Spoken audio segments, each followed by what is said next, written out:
आपने मुझे MBM university Jodhpur के बिल 2021 पर बोलने का मौका दिया, मैं आपका आभारी हूँ। अभी प्रतिपक्ष के माननीय उपनेता के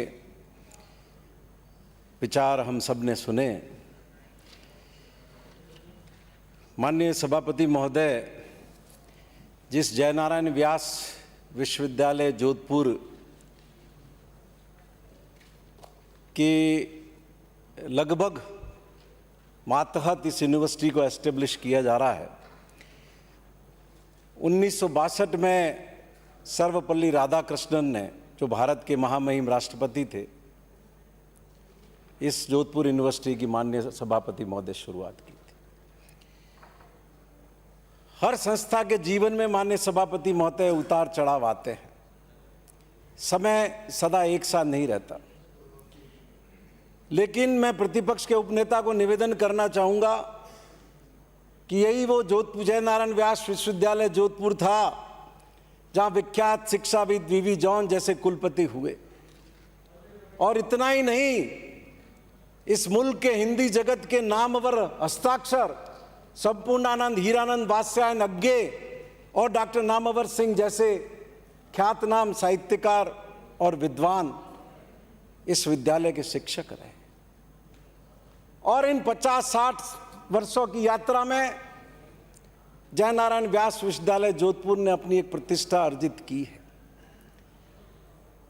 ये ठीक है, ये गिरावट हमारे उच्च शिक्षा के क्षेत्र में सिर्फ जोधपुर में नहीं आई है, पूरे मुल्क में आई है। जब से हम लोगों ने एक शिक्षक को उस सम्मान की नजर से देखना बंद कर दिया। मेरी एक बहन माननीय सभापति महोदय जर्मन भाषा में मुंबई यूनिवर्सिटी में प्रोफेसर है। वो मुझे बताती है कि जर्मनी में कोई मिनिस्टर हो, कभी कोई प्रोफेसर उससे मिलने नहीं जाता है। अगर किसी प्रोफेसर से मिनिस्टर को भी मिलना है तो वो मिनिस्टर टाइम लेकर के उस प्रोफेसर से मिलने जाता है। और हमने हमारे मुल्क में उस प्रोफेसर की क्या गति कर दी। हम प्रोफेसर तो छोड़िए, हम यूनिवर्सिटी के कुलपति को भी किस रूप में देखते हैं, किस नज़र से देखते हैं, और हमारे चयन के आधार क्या हो गए हैं। हमने देखा, अभी आप जोधपुर यूनिवर्सिटी की गाथा बता रहे थे। अरे जब आप सरकार में मंत्री थे तब आपने ये क्यों नहीं सोचा कि राजस्थान के विश्वविद्यालयों को के स्तर को कैसे इंप्रूव किया जाए। आप राजस्थान में पहले वो व्यक्ति थे, पहली वो सरकार थी जिसने एक नॉन PhD को राजस्थान यूनिवर्सिटी जैसी संस्था में वाइस चांसलर बना करके बिठा दिया। और लोगों ने बहुत विरोध किया, शैक्षिक जगत के लोगों ने बहुत आपसे आग्रह किया, पर आपकी हठधर्मिता थी, आपकी हेकड़ी थी कि नहीं, हमने जो कर दिया सो कर दिया। क्या हुआ, लोग उस वक्त हाईकोर्ट में गए और हाईकोर्ट ने आपके निर्णय को क्वैश किया और उसको यूनिवर्सिटी का वाइस चांसलर बदलना पड़ा। इसके अलावा क्या अजमेर यूनिवर्सिटी में नहीं हुआ? किस तरह का छापा पड़ा, किस तरह की गिरफ्तारियां हुई, सुखाड़िया यूनिवर्सिटी में किस तरह की जांचें हुई, जांचें प्रमाणित हुई, लोकायुक्त ने जांच की और वो जांच वहां राजभवन में जाकर के दफन हो गई माननीय सभापति।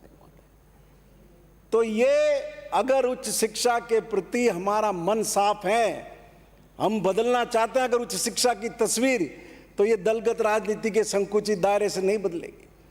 हमें उस सोच के आधार पर इस पूरे सदन को मिलजुल करके एक राय बना करके आगे बढ़ना पड़ेगा।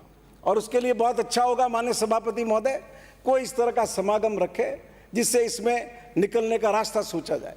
और सबसे बेहतर तो ये होगा कि आप पूरे राजस्थान की यूनिवर्सिटी का एक एक्ट लाओ और सारे राजस्थान यूनिवर्सिटी के जितने भी राजस्थान की यूनिवर्सिटी है वो उस एक्ट के अधीन करो, तो कोई आप नियंत्रण कर सकेंगे। और नहीं तो किस जगह क्या हो रहा है, क्या नहीं हो रहा है, कौन लग रहा है, कौन हट रहा है, कोई धनी धोरी नहीं और कोई देखने वाला नहीं। और जिस तरह सा कुछ साल पहले आपने वाइस चांसलर के अपॉइंटमेंट में भी जो आपने तरीका बदल दिया, राजस्थान के लोग, राजस्थान के प्रतिभाशाली लोग क्या राजस्थान के विश्वविद्यालयों में कुलपति लग पा रहे? दूसरे राज्यों के उठा उठा के ला के इधर उधर पटक रहे हो और पूरे वो मनमाने तरीके से।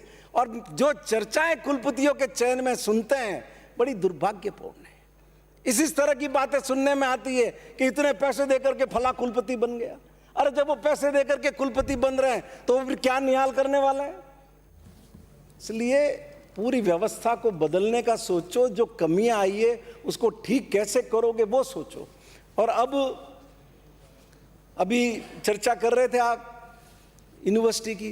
अरे अब मैं कहता हूं आप नई यूनिवर्सिटी खोल रहे हो, जो जिस दिशा में देश को ले जाया जा रहा है उसमें नई यूनिवर्सिटी खोलने की जरूरत पड़ रही है।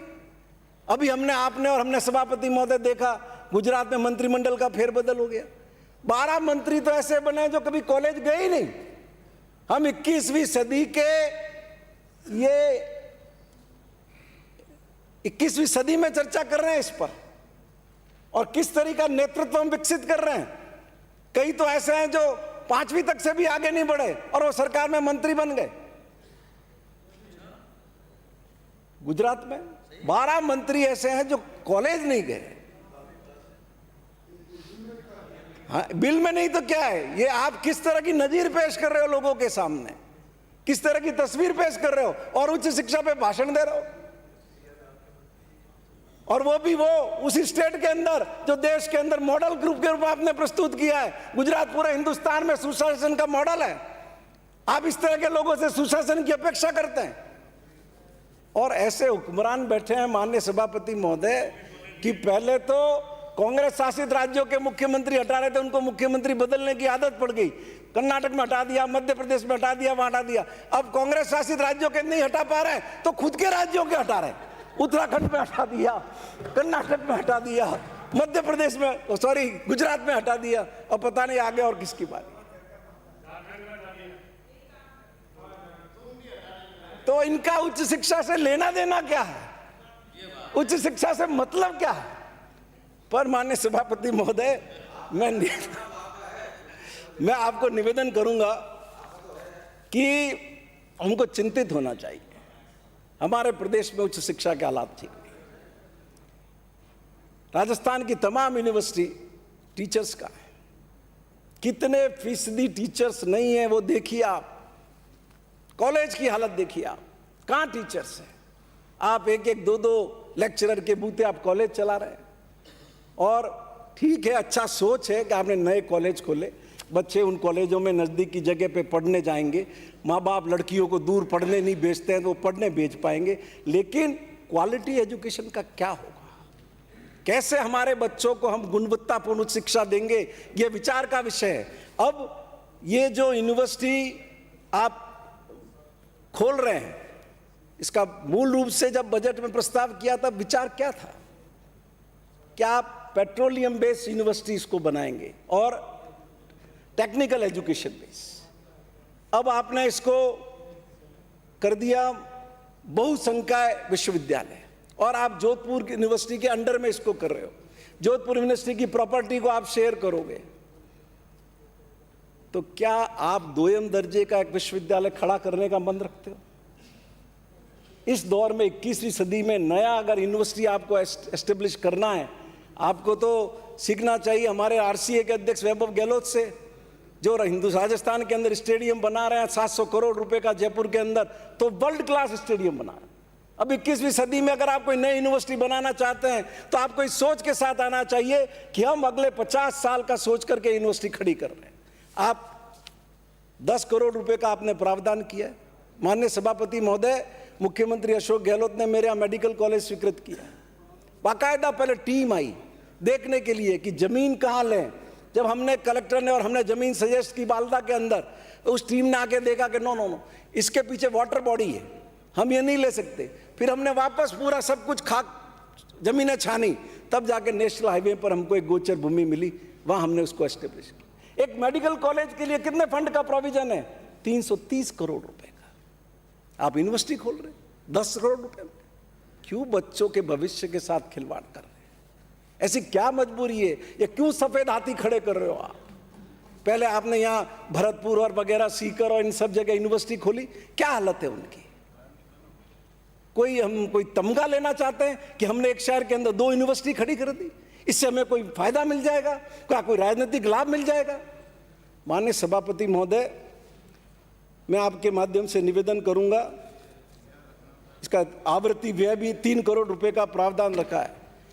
माननीय सभापति महोदय, ये जिस रूप में आप उच्च शिक्षा को आगे ले जा रहे हो, ये ठीक नहीं है, प्रदेश के बच्चों के हित में नहीं है। इसलिए मैं आपके माध्यम से मंत्री जी से विनती करता हूं कि वो MBM इंजीनियरिंग कॉलेज एक ब्रांड नेम है, उसकी पूरे देश में प्रतिष्ठा है, और इस जगह से पढ़े हुए लोग पूरी दुनिया भर के अंदर उन्होंने अपना नाम कमाया है। जो भारत सरकार के रेल मंत्री है अश्विनी वैष्णव, वो उस MBM इंजीनियरिंग कॉलेज के प्रोडक्ट है। एक ऐसे कॉलेज को, एक ऐसे इंस्टीट्यूट को उसी रूप में आप रहने दीजिए, और ये नई यूनिवर्सिटी खोलने का मैं नहीं समझता हूँ कि ये बहुसंख्या विश्वविद्यालय खोलने की वहाँ कोई आवश्यकता है किसी तरह की। अपने आप में JNU उसकी सारी उन आवश्यकताओं की पूर्ति करना है। अगर आपको करना ही है तो जिस रूप में बजट अनाउंसमेंट हुआ है, जैसा गुजरात में भी एक पेट्रोलियम यूनिवर्सिटी चलती है, उसी तर्ज पर आप विशिष्ट शिक्षण की सुविधा देने वाली यूनिवर्सिटी यहाँ पर खोलिए जोधपुर में। अभी आप जिक्र कर रहे थे डिजिटल यूनिवर्सिटी का, वो digital university basically government of India का ऐलानमेंट, गवर्नमेंट ऑफ इंडिया ने तय किया है कि हम कंट्री के हर राज्य के अंदर एक डिजिटल यूनिवर्सिटी खोलेंगे, और वो जिस 400 करोड़ रुपए की जिक्र करे वो भी गवर्नमेंट ऑफ इंडिया को ही देना है, तो वो तो खुलेगी, उससे ही जोधपुर में बहुत कुछ ऐड हो जाएगा। तो मैं आपके माध्यम से विनती करता हूँ कि आप ये जो लाए हैं, ये सिर्फ अपनी खाल बचाने के लिए लाए। किसकी पूछ लो, आप ये बैठे हुए, मुझे क्या पता। आपसे तो ज्यादा ही है, आपसे तो ज्यादा ही है। Please please please. तो माननीय सभापति महोदय, मैं आपके माध्यम से विनती करूंगा कि किसी तरह की कोई जरूरी नहीं है कि आपने बजट में अनाउंसमेंट किया, अगर उसको उस रूप में आप पूरा नहीं कर पा रहे तो अनाउंसमेंट कर दिया है, उसके लिए उसको करें ही। आपको यह देखना चाहिए कि वो पैसे का सदुपयोग होगा कि नहीं होगा, हमारे बच्चों के लिए लाभदायक होगा कि नहीं होगा, उस तमाम बातों पर विचार करके करना चाहिए।